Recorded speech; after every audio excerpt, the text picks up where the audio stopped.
हाँ, तो सबसे बड़ा सवाल यही है कि इटर्नल के Q3 रिजल्ट्स तो इतने जबरदस्त थे, फिर भी स्टॉक फ्री फॉल में क्यों है? हमने इसी की वजहों को गहराई से समझने की कोशिश की है।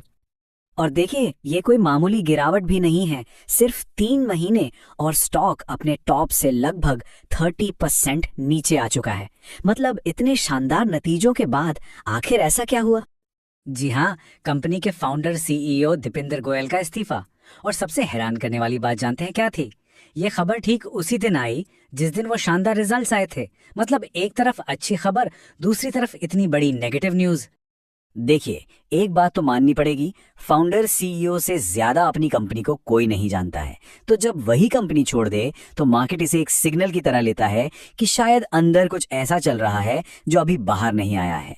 रिजल्ट्स वाले दिन स्टॉक ने एक गैप अप ओपनिंग दी। मतलब खुलते ही सीधा 305 का हाई बना दिया। अब हुआ ये कि जिन लोगों ने अच्छी खबर देखकर खरीदने की जल्दी की, वो सब के सब ऊंचे लेवल पर बुरी तरह ट्रैप हो गए। अब कुछ लोगों को लगा कि ये शायद सिर्फ प्रॉफिट बुकिंग है, लेकिन नहीं।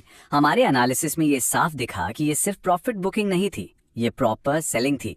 दिन भर जबरदस्त बिकवाली का प्रेशर बना रहा, जो कि एक बहुत ही नेगेटिव साइन है। हमने देखा कि ये जो 200 से 220 का जोन है, ये पिछले साल एक बहुत ही क्रिटिकल सपोर्ट लेवल था। मतलब मार्केट कितना भी कमजोर क्यों ना हो, ये स्टॉक इस लेवल के नीचे जाने से मना कर देता था, बार बार यहीं से बाउंस बैक करता था। पिछले साल इस स्टॉक ने मार्केट को जबरदस्त आउट परफॉर्म किया था। और अब जो हो रहा है उसे टेक्निकल भाषा में कहते हैं मीन रिवर्जन। यानी बहुत ज्यादा भागने के बाद स्टॉक अब अपनी लॉन्ग टर्म एवरेज कीमत की तरफ वापस लौट रहा है। ये एक क्लासिक पैटर्न है।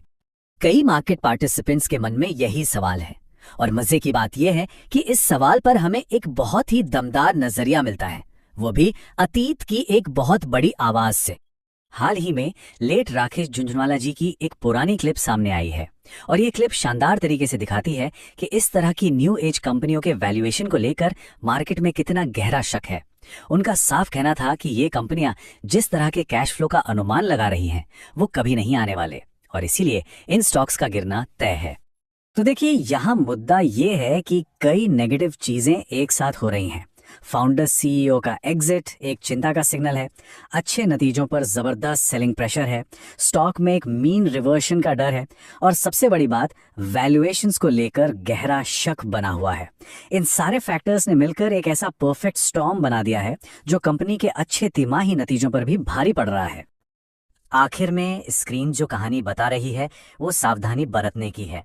सब कुछ देखने के बाद एक ही बड़ा सवाल हमारे सामने खड़ा है, क्या प्राइस एक्शन के हिसाब से इटर्नल के लिए सबसे बुरा वक्त अभी आना बाकी है?